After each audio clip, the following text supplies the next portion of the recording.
Hello guys, welcome back to my channel humanities class. तो आज हम डिस्कस करने वाले हैं क्लास 12th का चैप्टर 5 थेरोपैटिक अप्रोचेस। तो चलिए अपना चैप्टर स्टार्ट करते हैं। तो सबसे पहले हम इसमें डिस्कस करेंगे nature and the process of psychotherapy. इसमें हम देखेंगे कि साइकोथेरेपी होती क्या है, क्योंकि हम अगर चैप्टर पढ़ रहे हैं थेरोपैटिक अप्रोचेस तो हमें पता होना चाहिए कि साइकोथेरेपी होती क्या है, उसका पर्पस क्या है, उसके करैक्टरिस्टिक्स क्या है। तो अब हम इसमें यही डिस्कस करेंगे। ठीक है। तो साइकोथेरेपी होती है एक वॉलेंटरी रिलेशनशिप। एक वॉलेंटरी रिलेशनशिप होता है कि जो अपनी मर्जी से हो, कोई भी फोर्सफुल रिलेशनशिप ना हो। ठीक है। तो जो साइकोथेरेपी होता है ये एक वॉलेंटरी रिलेशनशिप होता है between the client and the therapist. Client कौन हो गया? जिसे ट्रीटमेंट की जरूरत है, और थेरेपिस्ट हो गया जो ट्रीट करता है। तो it is a voluntary relationship between client and the therapist. ठीक है। तो अब बात करते हैं इसके पर्पस की। ठीक है। अगर कोई पर्सन को ट्रीटमेंट चाहिए, क्यों चाहिए, इस साइकोथेरेपी का पर्पस क्या होता है? तो इसका पर्पस होता है क्लाइंट की हेल्प करना कि वो अपनी साइकोलॉजिकल प्रॉब्लम को सॉल्व कर सके जो भी उसके द्वारा फेस हो रही है। ठीक है। अब इसका एम क्या है? इसका एम है कि जो माल अडेप्टिव बिहेवियर है उसे चेंज करना, जो पर्सन स्ट्रेस फेस कर रहा है उसे कम करना, और क्लाइंट को हेल्प करना कि वो बेटर इन्वायरमेंट में अडेप्ट कर सके। जी, ये जो रिलेशनशिप होता है इसमें ट्रस्ट होना बहुत ज़्यादा ज़रूरी होता है। क्यों ट्रस्ट होना चाहिए? ताकि क्लाइंट जो है अपनी प्रॉब्लम को फ्रीली डिस्कस कर सके। तो इसीलिए जो सबसे पहले क्या करता है थेरेपिस्ट, सबसे पहले एक ट्रस्ट बिल्ड करने की कोशिश करता है। तो ये हमारा हो गया थेरेपेटिक अप्रोचेस का नेचर। ठीक है। कि जो साइकोथेरेपी है वो क्या होती है, उसका पर्पस क्या है, उसका एम क्या है। अब बात करते हैं इसके करैक्टरिस्टिक्स के बारे में। ठीक है। तो सबसे पहला करैक्टरिस्टिक्स है there is a systematic application of principles underlying the different theories of therapy. ठीक है। मतलब कि अलग अलग थेरेपीज होती है। ठीक है। अलग अलग थ्योरीज होती हैं जो अप्लाई की जाती है क्लाइंट के ऊपर। फिर उसके बाद सेकंड है only person who have received practical training under expert supervision can practice psychotherapy. इसका मतलब है कि जिस पर्सन ने हम कह सकते हैं जिस पर्सन को एक्सपीरियंस है, जिसने इसमें स्टडी किया है साइकोथेरेपी में। ठीक है। आपने देखा होगा कि बहुत सारे साइकोलॉजिस्ट होते हैं। ठीक है। तो जिससे इसकी नॉलेज होती है सिर्फ वही साइकोथेरेपी अप्लाई कर सकता है किसी क्लाइंट पर। ऐसे ही कोई कॉमन पर्सन आकर ये थेरेपी अप्लाई नहीं कर सकता। इसके लिए एक नॉलेज होना बहुत ज़्यादा ज़रूरी है। थर्ड क्या कहता है कि this situation involve a therapist and a client who seek and receive help for his or her emotional problem. This person is the focus of attention in the therapeutic process. ये कहता है कि एक relationship develop होता है, थेरोपैटिक relationship, और we can से थेरोपैटिक alliance develop होता है जिसमें दो पर्सन होते हैं, एक होता है थेरेपिस्ट और दूसरा होता है क्लाइंट। और जो फोकस होता है किस पे होता है? वो क्लाइंट पर फोकस होता है, क्योंकि प्रॉब्लम किसे होती है? क्लाइंट को होती है, ताकि वो अपने इमोशनल प्रॉब्लम सॉल्व कर सके। थेरेपिस्ट का काम होता है कि उसे वापस उसी स्टेज पर लाना जिस स्टेज पर वो पहले था। ठीक है। अब फोर्थ पॉइंट क्या कहता है कि the interaction of the therapist and the client result in the formation of therapeutic relationship. तो मैंने यही आपको ऊपर बताया कि ये जो इंटरेक्शन होती है थेरेपिस्ट और क्लाइंट के बीच में, इसके कारण क्या होता है? एक रिलेशनशिप डेवलप होता है जिसे हम थेरोपैटिक रिलेशनशिप कहते हैं या फिर थेरोपैटिक अलायंस कहते हैं। और ये जो रिलेशनशिप होता है ये कॉन्फिडेंशियल होता है, इंटरपर्सनल होता है, और एक डायनेमिक रिलेशनशिप होता है। तो ये हमारे हो गए करैक्टरिस्टिक्स। इसके बाद हम बात करेंगे गोल्स के बारे में। अब गोल्स में सबसे पहला पॉइंट क्या है? सबसे पहला पॉइंट है री enforcing clients resolve for betterment. कि क्लाइंट, अब वापस से हमें क्लाइंट को उसी स्टेज पे लाना है जिस स्टेज पे वो पहले था, ताकि वो अपनी प्रॉपर फंक्शनिंग जो पहले करता था, नॉर्मल फंक्शनिंग, वो वापस से कर सके। सेकंड है लेसनिंग इमोशनल प्रेशर। उसका इमोशनल प्रेशर कम करना है। ठीक है। थर्ड है unfolding the potential for positive growth. ठीक है। हमें उसकी पॉजिटिव ग्रोथ करने में हेल्प करनी है। फोर्थ है मॉडिफाइंग हैबिट्स, वापिस से उसकी हैबिट्स को मतलब कि क्या होता है कि जब एक पर्सन को प्रॉब्लम होती है तो वो अपनी हैबिट्स जो है गलत हैबिट्स में चले जाता है, जैसे नेगेटिव सोचेगा, ठीक है, अच्छे से खाएगा नहीं, अच्छे से पिएगा नहीं, ठीक है, तो उस चीज़ों को भी मॉडिफाई करना है। फिफ्थ है चेंजिंग थिंकिंग पैटर्न। अब एक पर्सन जो है अगर नेगेटिव सोचता है तो उसे पॉजिटिव सोचने के लिए हमने उसे ऐसे ट्रीट करना है कि वो वापस से पॉजिटिव सोचना शुरू कर दे, ठीक है, it means changing thinking pattern. Sixth हो गया इंक्रीजिंग सेल्फ अवेयरनेस, अब सेल्फ अवेयरनेस को इंक्रीज करना है। सेवंथ हो गया improving interpersonal relationship and communication, दूसरों के साथ जो कम्युनिकेशन है, रिलेशंस है, उसे इम्प्रूव करना है। एट्थ है फैसिलिटेटिंग डिसीजन मेकिंग को फैसिलिटेट करना है। नाइन्थ क्या कहता है becoming aware of one's choice in life, ठीक है, उसे अवेयर कराना है कि उसे क्या करना है लाइफ में, ठीक है।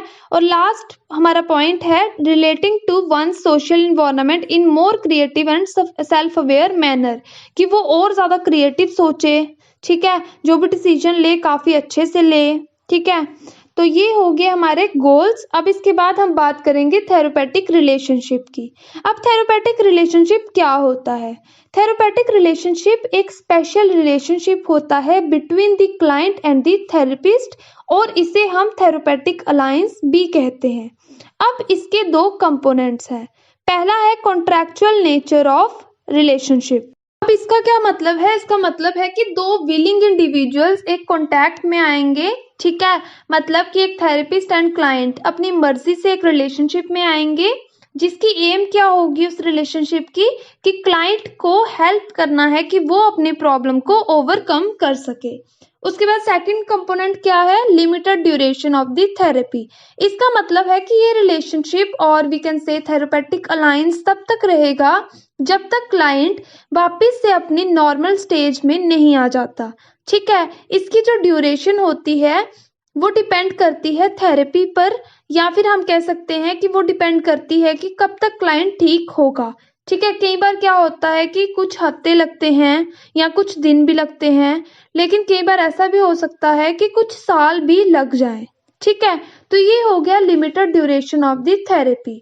अब बात करते हैं प्रॉपर्टीज ऑफ साइकोथेरेपी की, ठीक है। सबसे पहली प्रॉपर्टी यही है कि it is a trusting and कन्फाइडिंग relationship.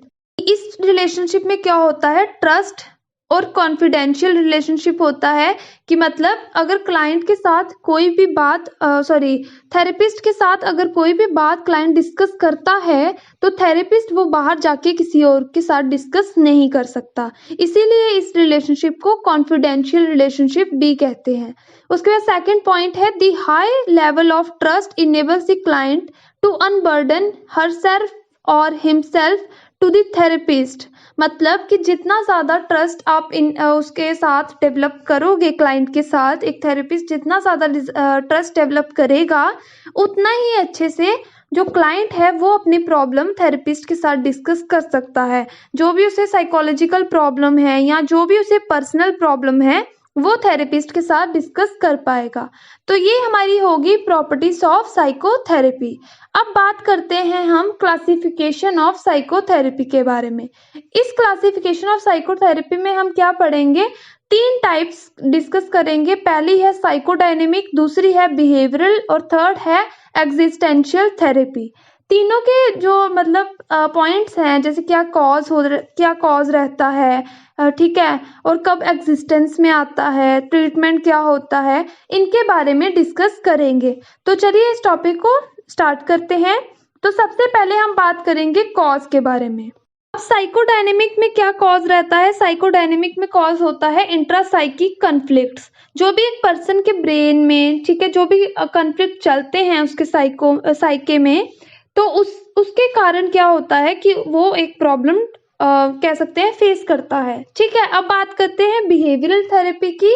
तो इसमें रहता है faulty learning and faulty thinking, ठीक है। अगर एक पर्सन ने जब वो चाइल्ड था, ठीक है, अगर उसने अच्छे से लर्न नहीं किया है या उसकी जो थिंकिंग है वो फॉल्टी है, तो उसके कारण भी उसे प्रॉब्लम हो सकती है। अब बात करते हैं एग्जिस्टेंशियल थेरेपी की।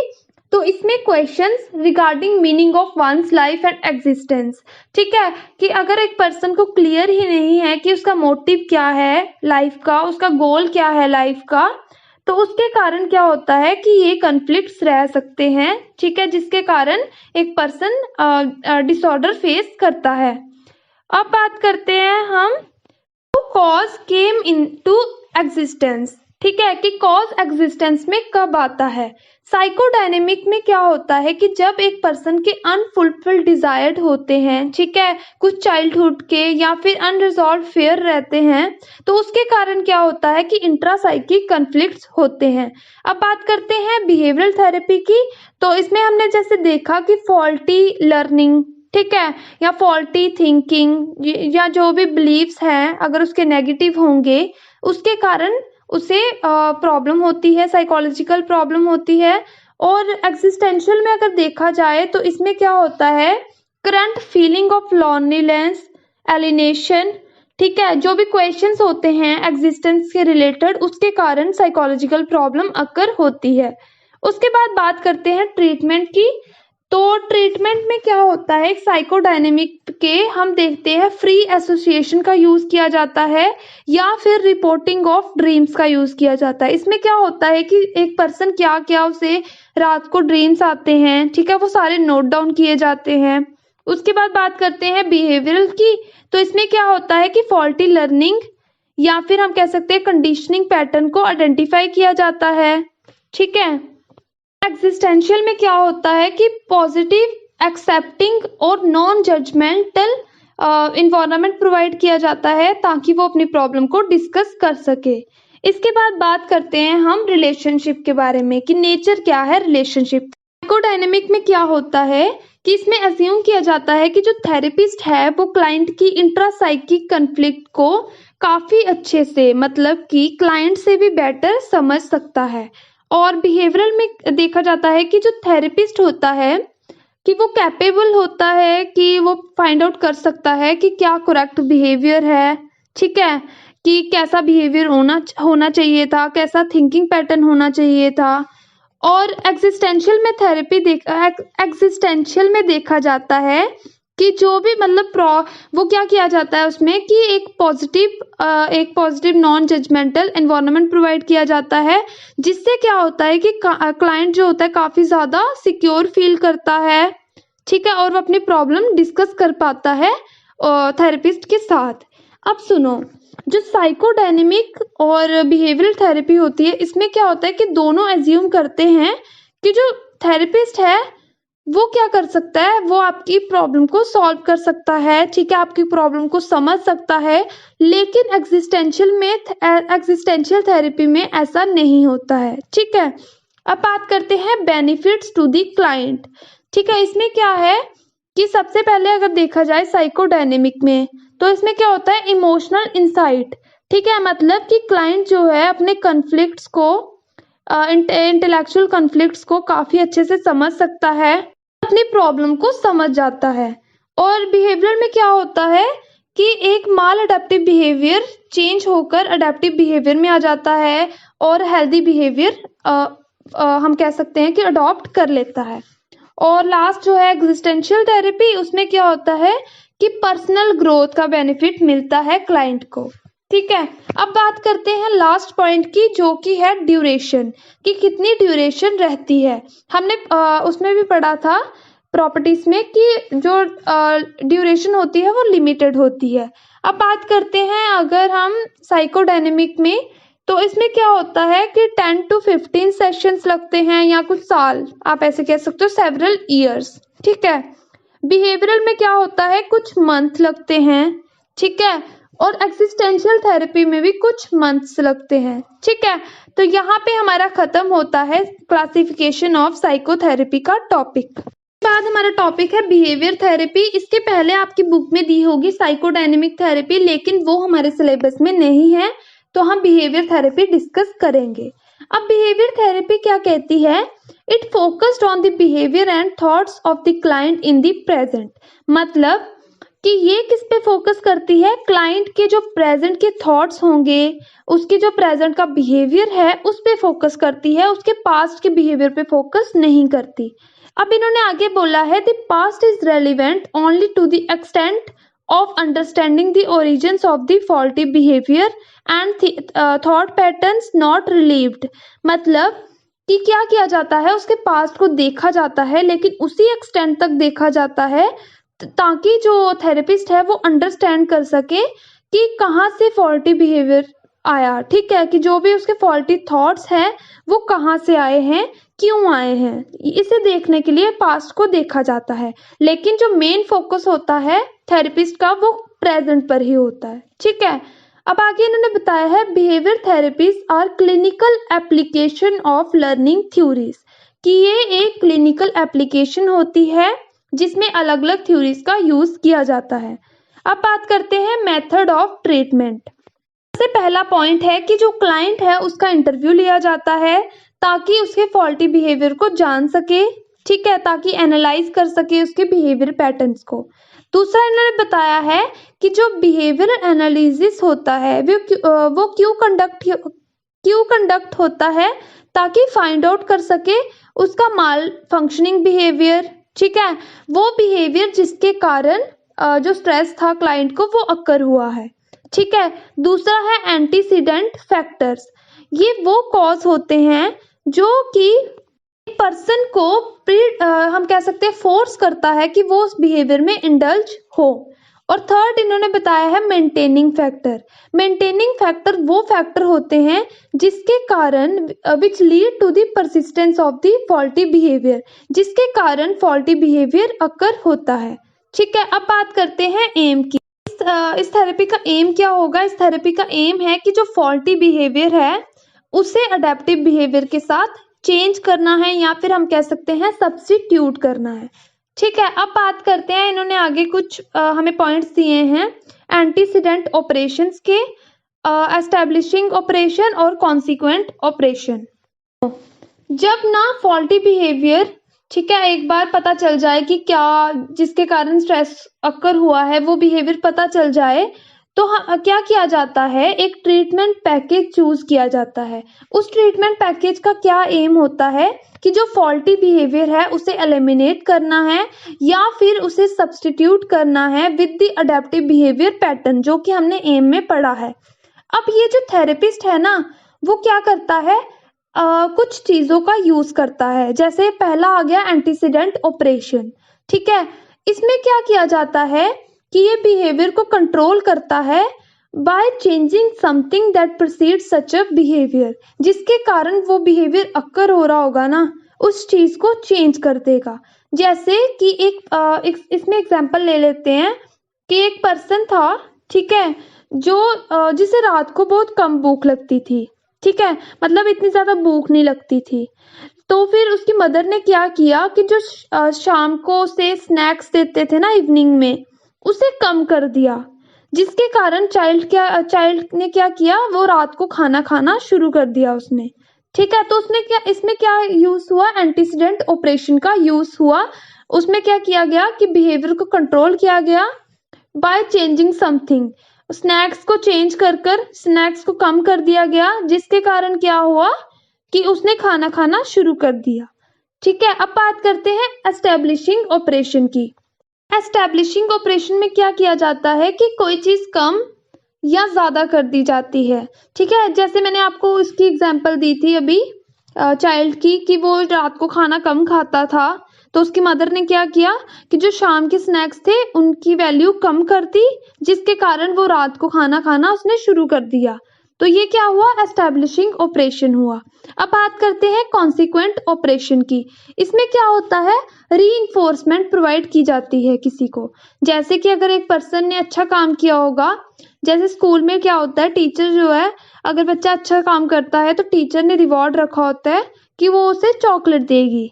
ठीक है, जो बच्चा सबसे अच्छा काम करता है उसे चॉकलेट मिलती है। इससे क्या होता है कि बच्चे का जो हम कह सकते हैं सेल्फ एस्टीम थी वो इंक्रीज होती है। ठीक है, तो इसमें इसी का यूज किया जाता है, जैसे गिफ्ट्स प्रोवाइड किए जाएंगे या फिर प्रेज, ठीक है, बच्चे की तारीफ की जाएगी। उससे क्या होता है कि बच्चे की जो सेल्फ एस्टीम थी वो ज्यादा डेवलप होती है। तो ये हमारा हो गया यहाँ पे मेथड ऑफ ट्रीटमेंट। तो अब हम बात करेंगे बिहेवियरल टेक्निक्स के बारे में। अब आप पूछोगे बिहेवियरल टेक्निक्स होती क्या हैं, ठीक है। तो ये कुछ ऐसी टेक्निक्स अवेलेबल हैं जो कि हम यूज करते हैं, एक थेरेपिस्ट यूज करता है बिहेवियर को चेंज करने के लिए। किसके बिहेवियर को चेंज करने के लिए? क्लाइंट के बिहेवियर को। तो इसमें सबसे पहले हम बात करेंगे नेगेटिव रीइंफोर्समेंट की। इसका मतलब है कि एक ऐसा अनडिजायर्ड रिस्पॉन्स को हम फॉलो करके एक पर्सन की बिहेवियर चेंज करने की कोशिश करेंगे जो कि काफी ज्यादा पेनफुल होता है। जैसे अगर क्लास में एक बच्चा शाउट करता है या शोर कर रहा है तो टीचर क्या करता है? उसे डांटता है। तो ये क्या होगा? एक नेगेटिव रीइंफोर्समेंट होगी, एक अनडिजायर्ड रिस्पॉन्स होगा। अब इसके बाद हमारा नेक्स्ट पॉइंट है एवर्सिव कंडीशनिंग। अब इसका क्या मतलब है? इसका मतलब है कि एक अपने क्लाइंट को बार बार एक अनडिजायर्ड रिस्पॉन्स देना। जैसे अगर एक पर्सन है जो थेरेपी ले रहा है अल्कोहल को छोड़ने के लिए, तो उसे क्या किया जाएगा? जब जब वो सोचेगा अल्कोहल के बारे में, तो उसे एक इलेक्ट्रिक शॉक दिया जाएगा। उससे क्या होगा कि वो अल्कोहल छोड़ देगा लास्ट में। मतलब जैसे जैसे हम उसे रोज देंगे, एक शॉक रोज देंगे, तो उसका खुद ही बिहेवियर चेंज हो जाएगा। अब बात करते हैं पॉजिटिव रीइंफोर्समेंट की। अब पॉजिटिव रीइंफोर्समेंट हो गया जैसे आप किसी की तारीफ करते हो, ठीक है, या किसी को गिफ्ट देते हो। इससे क्या होता है कि जो बिहेवियर आना चाहिए था उभर कर, जो नहीं आ रहा था, वो फिर से आना शुरू हो जाता है, ठीक है। जैसे एक बच्चा था जो पहले होमवर्क नहीं करता था, ठीक है, लेकिन उसने होमवर्क करना शुरू कर दिया तो टीचर ने उसे नोटबुक पे वेरी गुड लिख कर दिया, ठीक है। जैसे जैसे वो अब रोज करेगा तो उसे रोज वेरी गुड मिल रही है, तो उससे क्या होगा? उसका वो बिहेवियर उभर कर आ रहा है बाहर, ठीक है। अब हम बात करते हैं टोकन इकोनॉमी की। टोकन इकोनॉमी में क्या होता है? जब भी क्लाइंट अच्छा काम करता है, जहाँ अपना वो बिहेवियर दिखाता है जो अच्छा था लेकिन पहले नहीं आता था, अब आना शुरू हो गया, ठीक है, तो उसे थेरेपिस्ट एक टोकन देगा जिसे वो बाद में रिवॉर्ड के साथ चेंज कर सकता है। जैसे अगर क्लाइंट को चॉकलेट पसंद है तो वो चॉकलेट के साथ उसे चेंज कर सकता है। बात करेंगे डिफरेंशियल रीइंफोर्समेंट की। इसमें इन्होंने बताया है कि जो अनवांटेड बिहेवियर होता है उसे हम रिड्यूस कर सकते हैं और वांटेड बिहेवियर को इंक्रीज कर सकते हैं, ठीक है, डिफरेंशियल रीइंफोर्समेंट के साथ। मतलब कि इसमें पॉजिटिव एंड नेगेटिव दोनों ही रीइंफोर्समेंट होती हैं, ठीक है। अब बात करते हैं हम नेक्स्ट पॉइंट की, जो कि है सिस्टमैटिक डिसेंसिटाइजेशन। तो ये वोल्ट ने इंट्रोड्यूस की थी। किसके लिए इंट्रोड्यूस की थी? इररेशनल फियर्स एंड फोबियाज को ट्रीट करने के लिए, ठीक है। इसमें सबसे पहले क्या होता है? क्लाइंट का इंटरव्यू लिया जाता है ताकि पता लगा सके कि उसे किस चीज से सबसे ज्यादा डर लगता है, और फिर एक हायरार्की प्रिपेयर की जाती है जिसमें सबसे पहले वो फेयर लिया जाता है जिससे क्लाइंट को सबसे कम डर लगता है। उसके बाद क्लाइंट को बोला जाता है कि वो सबसे पहले उसके बारे में सोचे जिससे उसे सबसे कम डर लगता है। और जैसे जैसे ऐसा होता है, जब सेशंस ज़्यादा हो जाती हैं, उसके बाद क्लाइंट को बोला जाता है कि अब वो थोड़ा जिससे सबसे ज़्यादा डर लगता है उसके बारे में सोचे। और जब भी टेंशन फेल्ट होती है क्लाइंट को, तो थेरेपिस्ट उसे रोक देता है। ऐसे ऐसे करके उसका जो फियर है वो खत्म हो जाता है और वो अपने दिमाग में आराम से उस चीज को सोचना शुरू कर देता है। इसके बाद इसी के आगे एक आता है प्रिंसिपल ऑफ रेसिप्रोकल इनहिबिशन। इसका मानना है कि दो अपोजिंग फोर्सेस अगर एक ही जगह एक साथ एक ही जगह हैं, मौजूद हैं, तो जो वीकर फोर्स होगी उसे जो स्ट्रॉन्गर फोर्स होगी वो इनहिबिट कर देगा। मतलब कि अगर दो फोर्सेस, ठीक है, एक दूसरे के अपोजिट फोर्सेस एक जगह एक ही समय पर हैं, तो जो सबसे मतलब जो वीक फोर्स होगी उसे, मतलब जो आप कह सकते हो कि जो स्ट्रॉन्ग फोर्स है वो उसे हरा देगी, ठीक है। अब इसके बाद हम बात करते हैं मॉडलिंग की।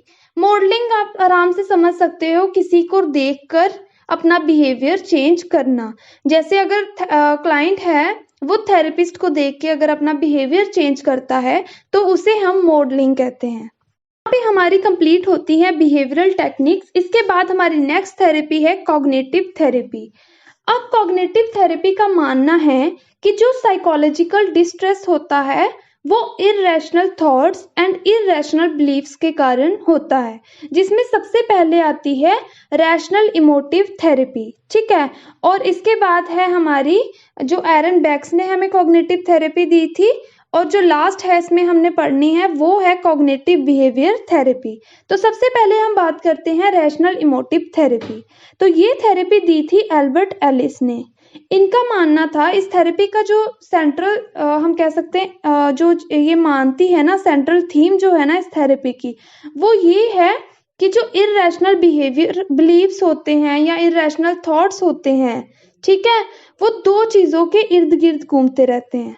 पहला एंटीसीडेंट इवेंट्स और दूसरा उनके कॉन्सिक्वेंसेस। अब इसमें सबसे पहला जो स्टेप होता है वो होता है ABC एनालिसिस। अब ये ABC एनालिसिस क्या है? इसका मतलब है एंटीसीडेंट बिलीफ कॉन्सिक्वेंसेस एनालिसिस। ठीक है, अब एंटीसीडेंट इवेंट्स कौन से थे? जो कि साइकोलॉजिकल डिस्ट्रेस करते हैं, जिसके कारण साइकोलॉजिकल डिस्ट्रेस अकर होता है, उन्हें सबसे पहले नोट डाउन किया जाता है। उसके बाद क्लाइंट का इंटरव्यू लिया जाता है ताकि हमें पता चल सके कि कौन से ऐसे इररेशनल बिलीव्स हैं जिसके कारण एक पर्सन को साइकोलॉजिकल डिस्ट्रेस हो रहा है। ठीक है, फिर उसके बाद क्या किया जाता है?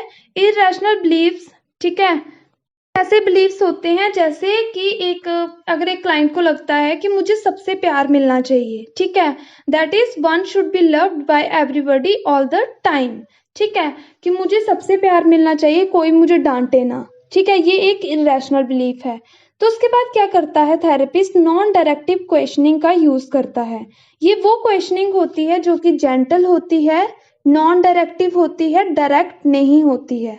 ठीक है, इससे क्या होता है कि जो क्लाइंट है वो डीप में जाके सोचता है। ठीक है, जब कोई भी क्वेश्चन पूछा जाएगा उससे तो वो डीप में जाके सोचता है, जिसके कारण क्या होता है, क्लाइंट जो है अपने इस बिलीफ को चेंज करना शुरू कर देता है। किसके साथ? रैशनल बिलीफ्स के साथ और रैशनल थॉट्स के साथ। ठीक है, तो ये हो गया हमारा रैशनल इमोटिव थेरेपी। अब हम बात करेंगे एरन बैक्स कॉग्निटिव थेरेपी के बारे में। इसमें सबसे पहले इन्होंने बोला है कि चाइल्डहुड एक्सपीरियंसेस जो होते हैं, ठीक है, जो हमें फैमिली के द्वारा या फिर हमें सोसाइटी के द्वारा मिलते हैं, उसके कारण क्या होता है, एक कोर स्कीमा डेवलप हो जाता है। कोर स्कीमा क्या है? ये डिटरमाइन करता है हमारे बिलीव्स और एक्शन पैटर्न को। जैसे इन्होंने आगे एग्जांपल दी है कि एक क्लाइंट है, ठीक है, जिसे बचपन में उसके पेरेंट्स ने इग्नोर किया था। ठीक है, लेकिन पेरेंट्स को तो पता था उन्होंने क्यों इग्नोर किया है, लेकिन चाइल्ड को ऐसा लगा कि मुझसे जो मैं हूँ एक अनवांटेड चाइल्ड हूँ। ठीक है, फिर क्या हुआ, जैसे जैसे मतलब वो बड़ा हुआ तो उसके साथ एक और ऐसा ही इंसिडेंट अक्कर हुआ स्कूल में। उसके टीचर ने उसे सबके सामने डांटा। ठीक है, तो उससे क्या हुआ, उसे ऐसा लगने लगा कि कोई मुझे प्यार नहीं करता। ठीक है, मैं एक अगली चाइल्ड हूँ, मैं एक अनवांटेड चाइल्ड हूँ। ठीक है, ये नेगेटिव थॉट्स आना शुरू हो गए। जो ऑटोमेटिक नेगेटिव थॉट्स थे इन्हें हम कॉग्निटिव डिस्टॉर्शंस भी कहते हैं। अगर आपको 2 मार्क्स में आ जाए कि व्हाट इज कॉग्निटिव डिस्टॉर्शंस, तो आप लिख सकते हो कि जो नेगेटिव ऑटोमेटिक थॉट्स होते हैं उन्हें हम कॉग्निटिव डिस्टॉर्शंस कहते हैं। और ये जो कॉग्निटिव डिस्टॉर्शंस होते हैं, ठीक है, ये एक ऐसे वेज ऑफ थिंकिंग है जो कि जनरल होते हैं नेचर में, लेकिन वो आपकी रियलिटी को काफी नेगेटिव मैनर में डिस्ट्रॉय कर देते हैं। ठीक है, अब इन्होंने आगे बताया है कि ये जो थॉट्स होते हैं इन्हें हम डिसफंक्शनल कॉग्निटिव स्ट्रक्चर कहते हैं। अगर ये बार बार आपको यही थॉट्स आते हैं अगर उस क्लाइंट को, ठीक है, तो उससे क्या होता है, एक पर्सन में एंजाइटी और डिप्रेशन देखने को मिलता है। फिर उसके बाद थेरेपिस्ट क्या करता है, नॉन डायरेक्टिव क्वेश्चनिंग का यूज करता है। ठीक है, जो कि जेंटल होती है, नॉन डायरेक्टिव होती है। ओके, तो तो इसके बाद ये जो क्वेश्चंस होते हैं ये क्लाइंट को सोचने के लिए मजबूर कर देते हैं डीप में जाकर, जिससे क्या होता है कि वो अपोजिट वे में सोचना शुरू कर देता है और उसके जो साइकोलॉजिकल डिस्ट्रेस है वो कम होना शुरू हो जाता है। ठीक है। अब इन्होंने आगे बताया है कि ये जो इस थेरेपी का एम क्या है। इस थेरेपी का एम है कि हमें क्या करना है, क्लाइंट का डिप्रेशन और एंजाइटी कम करनी है, और ये एक क्लाइंट की स्पेसिफिक प्रॉब्लम को सॉल्व करने के लिए यूज की जाती है। इसके बाद इसकी ड्यूरेशन कितनी होती है, 10 to 20 सेशंस। अब हम बात करते हैं कॉग्निटिव बिहेवियर थेरेपी के बारे में। जो थेरेपी है ये मोस्ट पॉपुलर थेरेपी है इस टाइम पे। ठीक है। और ये इस थेरेपी ने क्या किया है, एक बायो साइको सोशल अप्रोच को अडॉप्ट किया है। थेरेपी का मानना है कि जो क्लाइंट का डिस्ट्रेस होता है वो क्यों होता है, बायोलॉजिकल, साइकोलॉजिकल और सोशल रीजंस के कारण। ठीक है। अब इन्होंने बोला है कि जो बायोलॉजिकल, अगर कोई रीजन बायोलॉजिकल रीजन है तो उसे हम रिलैक्सेशन प्रोसीजर के साथ ठीक कर सकते हैं। अगर साइकोलॉजिकल है उसे हम बिहेवियर थेरेपी के साथ वो कर सकते हैं, ठीक कर सकते हैं। और अगर उसका रीजन कॉग्निटिव रीजन है, ठीक है, अगर मतलब कि उसका सोशल रीजन है तो उसे हम कैसे ठीक करेंगे, इन्वायरमेंट को मैनिपुलेट करके। ठीक है। अब उसके बाद इन्होंने आगे यही बताया है कि ये जो थेरेपी है बहुत सारे डिसऑर्डर्स को ट्रीट करती है, जैसे anxiety, depression, panic attacks and borderline personality, और भी बहुत सारे होते हैं इसमें। ठीक है। तो इन्होंने आगे यही बोला है कि ये शॉर्ट होती है, मतलब इसमें इतना टाइम नहीं लगता, और इसका जो ट्रीटमेंट होता है काफ़ी ज़्यादा इफ़ेक्टिव होता है। अब यहाँ पे हमारी ख़त्म होती है कॉग्निटिव थेरेपी। अब हम बात करते हैं ह्यूमैनिस्टिक एग्जिस्टेंशियल थेरेपी के बारे में। इस थेरेपी का क्या मानना है, इस थेरेपी का मानना है कि साइकोलॉजिकल डिस्ट्रेस अक्कर होता है due to the feelings of loneliness, ठीक है, एलिनेशन और an inability to find meaning and genuine fulfillment in life। ठीक है। जब एक पर्सन अपनी लाइफ का मीनिंग फाइंड आउट नहीं कर पाता या फिर वो अकेला है, उसके कारण एक पर्सन को साइकोलॉजिकल डिस्ट्रेस अक्कर होता है। उसके बाद इन्होंने बताया है कि हर एक पर्सन को क्या चाहिए होती है, पर्सनल ग्रोथ चाहिए होती है और सेल्फ एक्चुअलाइजेशन चाहिए होती है। सेल्फ एक्चुअलाइजेशन एक ऐसी स्टेज है यहाँ पे पर्सन पूरी तरह से सेटिस्फाइड होता है। ठीक है। सेल्फ एक्चुअलाइजेशन को क्या चाहिए होता है, उसे फ्री इमोशनल एक्सप्रेशन चाहिए होता है। और जब ये हम कह सकते हैं कि जब सोसाइटी हमारे एक्सप्रेशंस को कर्व करती है, ठीक है, उन्हें अच्छे से बाहर नहीं आने देती, तो उसी कारण से एक पर्सन को साइकोलॉजिकल डिस्ट्रेस अक्कर होता है। के कारण एक पर्सन के अंदर नेगेटिव थॉट्स आना, नेगेटिव इमोशंस दिखना शुरू हो जाते हैं, जिसके कारण उसे साइकोलॉजिकल प्रॉब्लम जैसे कि एंजाइटी, डिप्रेशन देखने को मिलता है। और इसके बाद इन्होंने आगे बताया है कि हीलिंग अक्कर होती है जब क्लाइंट को पता चल जाता है कि मेरे आगे कौन से ऑब्स्टेकल्स आ रहे हैं, ठीक है, जो मुझे रोक रहे हैं सेल्फ एक्चुअलाइजेशन अचीव करने के लिए। और आगे इन्होंने यही बताया है कि ये जो थेरेपी होती है, ठीक है, ह्यूमनिस्टिक एग्जिस्टेंशियल थेरेपी, ये एक non judgemental and accepting atmosphere create करती है, जहाँ पे क्लाइंट फ्रीली अपनी प्रॉब्लम्स को एक्सप्रेस कर सकता है, अपने इमोशंस को एक्सप्रेस कर सकता है। ठीक है।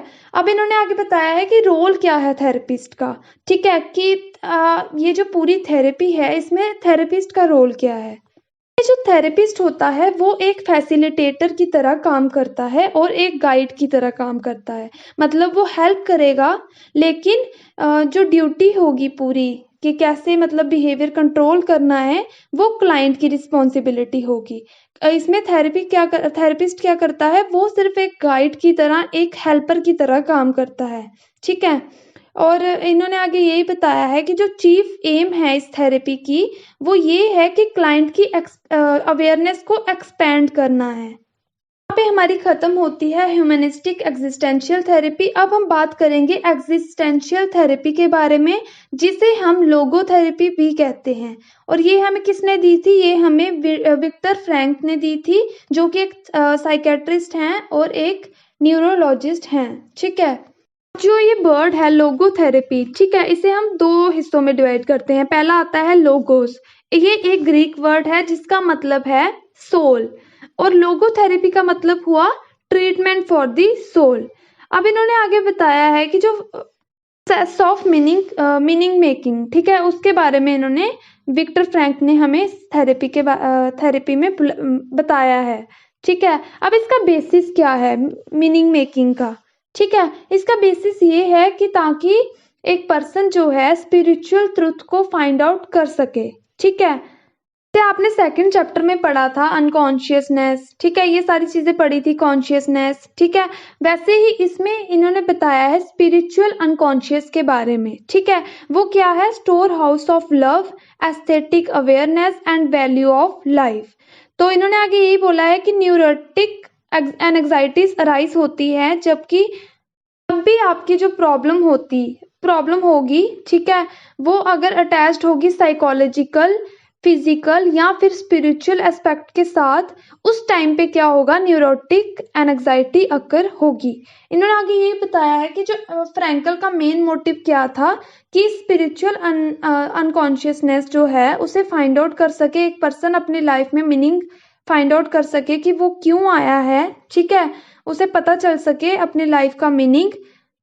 इस थेरेपी में क्या होता है कि जो थेरेपिस्ट होता है वो पूरी तरह से ओपन होता है, मतलब अपने जो एक्सपीरियंसेस हैं, अपनी जो एग्जिस्टेंस है, उसे भी क्लाइंट के साथ शेयर करता है। ठीक है, तो ये हमारी हो गई एग्जिस्टेंशियल थेरेपी और we can say logo therapy. अब हम बात करेंगे क्लाइंट सेंटर्ड थेरेपी के बारे में। जो क्लाइंट सेंटर थेरेपी है ये हमें दी थी कार्ल रॉजर्स ने। ठीक है, इस थेरेपी में बेसिक प्रिंसिपल क्या है? वार्म रिलेशनशिप प्रोवाइड करना, जिसमें क्लाइंट जो है अपनी फीलिंग्स, जो उसके डिसइंटीग्रेटेड फीलिंग्स हैं उनके साथ रिकनेक्ट कर सके। और थेरेपिस्ट इसमें क्या करता है? एम्पैथी शो करता है, अनकंडीशनल पॉजिटिव रिगार्ड प्रोवाइड करता है, जो कि एक नॉन जजमेंटल इन्वायरमेंट होता है जिसमें कि थेरेपिस्ट क्लाइंट को जज नहीं करता। ठीक है, उसके बाद आगे इन्होंने यही बताया है इस थेरेपी में भी एक जो थेरेपिस्ट होता है वो फैसिलिटेटर एंड गाइड की तरह काम करता है। ठीक है, ये जो थेरेपी होती है ये रियल सेल्फ को फाइंड आउट करने के लिए होती है ताकि क्लाइंट अपना रियल सेल्फ फाइंड आउट कर सके। अब इसके बाद हम बात करते हैं गेस्टॉल्ट थेरेपी के बारे में। जो ये वर्ड है गेस्टॉल्ट, इसका मतलब है होल। ठीक है, अब ये जो थेरेपी है ये दी थी फ्रेडरिक पर्ल्स और उनकी वाइफ लॉरा पर्ल्स ने। इस थेरेपी का गोल क्या था कि एक इंडिविजुअल की self awareness and self acceptance को इंक्रीज करना है। अब इसमें थेरेपी क्या रोल प्ले करता है? क्लाइंट को ये सिखाया जाता है कि वो अपनी बॉडीली प्रोसेसेस को रिकॉग्नाइज करे, अपने इमोशंस को रिकॉग्नाइज करे जो कि ब्लॉक्ड हो चुके हैं। ठीक है, और ये जो थेरेपिस्ट है ये कैसे करता है?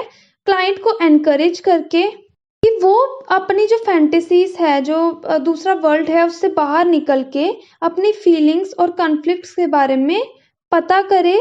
और ये जो थेरेपी होती है ये ग्रुप सेटिंग्स में भी काम कर सकती है।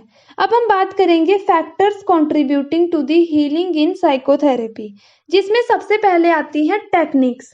अब टेक्निक्स क्या होती? टेक्निक्स जो कि अडॉप्टेड हैं थेरेपिस्ट के द्वारा पर्सन को ट्रीट करने के लिए।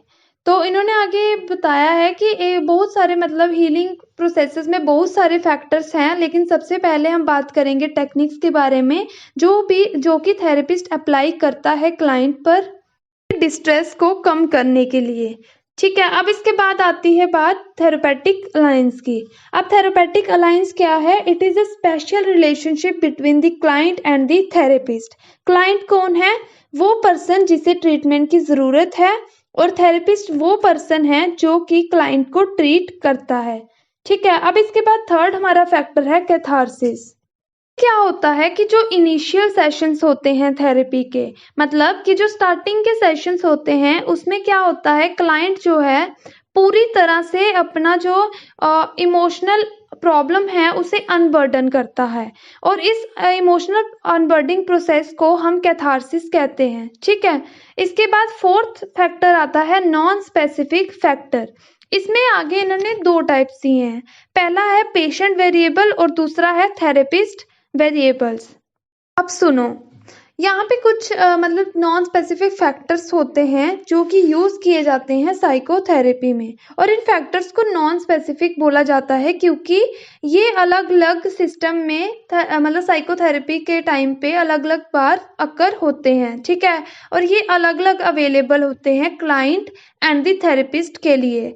अब जो पेशेंट वेरिएबल्स होते हैं, ये वो नॉन स्पेसिफिक फैक्टर्स होते हैं जो कि एट्रीब्यूटेबल होते हैं क्लाइंट को, ठीक है? जैसे कि motivation for change, expectation of improvement, ठीक है? तो ये हो गए पेशेंट वेरिएबल।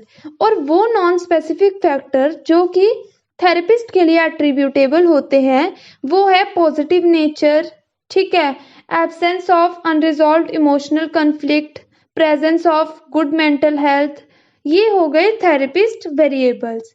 इसके बाद हमारा नेक्स्ट टॉपिक है एथिक्स इन साइकोथेरेपी। इसमें सबसे पहला आता है informed consent need to be taken, ठीक है? कि इन्फॉर्म्ड कंसेंट लेना ज़रूरी है। दूसरा है confidentiality of the client should be maintained, ठीक है? कि जो भी क्लाइंट थेरेपिस्ट के साथ शेयर करेगा, वो बाहर थेरेपिस्ट किसी के साथ शेयर नहीं कर सकता। उसके बाद आता है elevating personal distress and suffering should be the goal of all attempts of the therapist. कि पर्सन के पर्सनल डिस्ट्रेस को कम करना और जो भी वो सफ़र कर रहा है जिस चीज़ से, उसे कम करना, ये थेरेपिस्ट का गोल होना चाहिए। फोर्थ क्या है, integrity of the practitioner client relationship is important. कि ये जो रिलेशनशिप है थेरेपिस्ट और क्लाइंट के बीच में, उसमें इंटीग्रिटी होना बहुत ज़्यादा ज़रूरी है, ठीक है? फिफ्थ है respect for human rights and dignity. मतलब कि थेरेपिस्ट क्लाइंट की रिस्पेक्ट करेगा, उसके ह्यूमन राइट्स की रिस्पेक्ट करेगा, और वैसा ही क्लाइंट भी थेरेपिस्ट को रिस्पेक्ट देगा, उसकी ह्यूमन राइट्स को रिस्पेक्ट देगा, ठीक है? अब सिक्स्थ हमारा लास्ट पॉइंट है professional competence and skills are essential. कि मतलब कि जो प्रोफेशनल कॉम्पिटेंस है और जो स्किल्स होती हैं वो बहुत ज़्यादा ज़रूरी हैं। अब इसके बाद हमारा नेक्स्ट टॉपिक है अल्टरनेटिव थेरेपीज।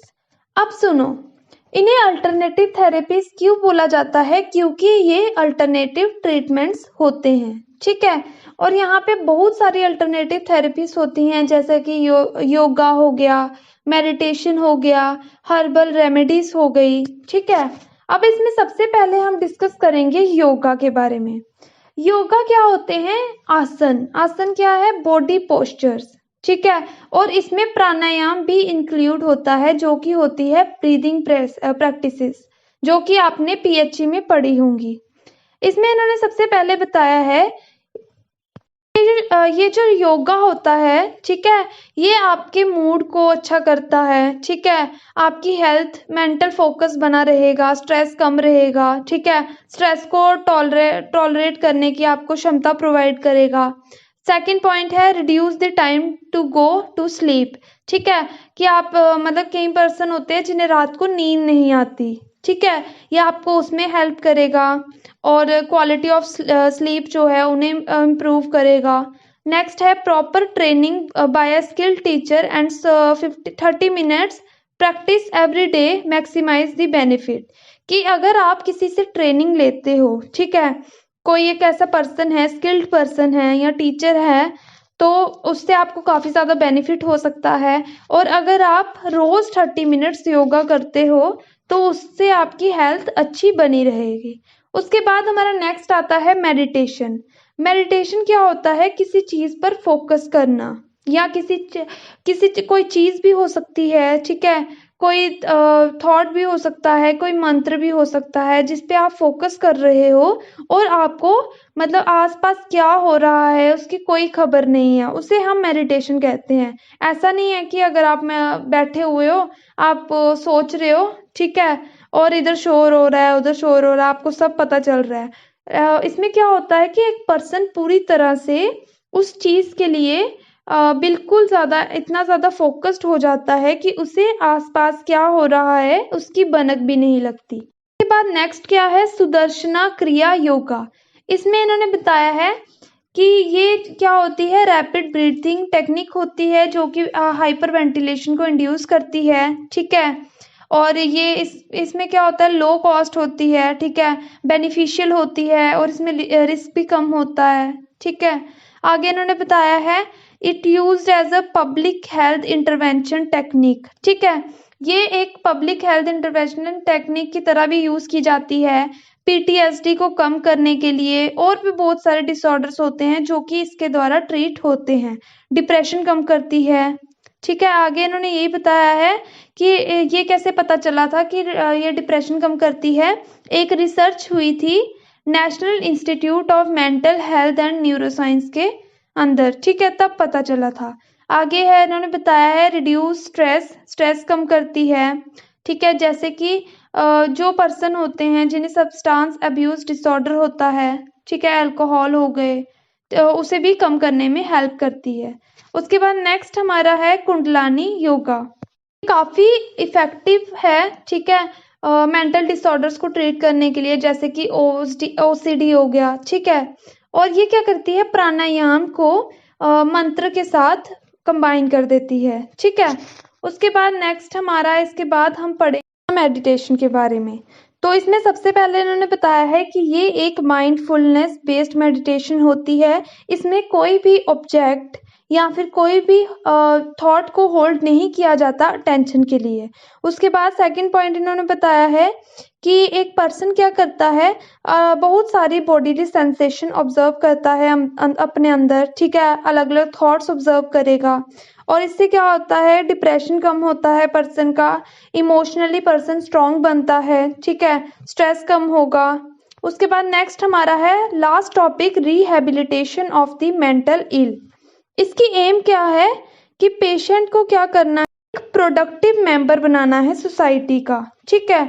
और इन्होंने बताया है कि बहुत सारे पेशेंट्स होते हैं जो कि नेगेटिव सिम्टम्स के द्वारा सफ़र करते हैं, जैसे कि डिसइंटरेस्ट हो गया, लैक ऑफ मोटिवेशन हो गया, अच्छे से काम नहीं कर पाएंगे, दूसरों से इंटरेक्ट नहीं कर पाएंगे।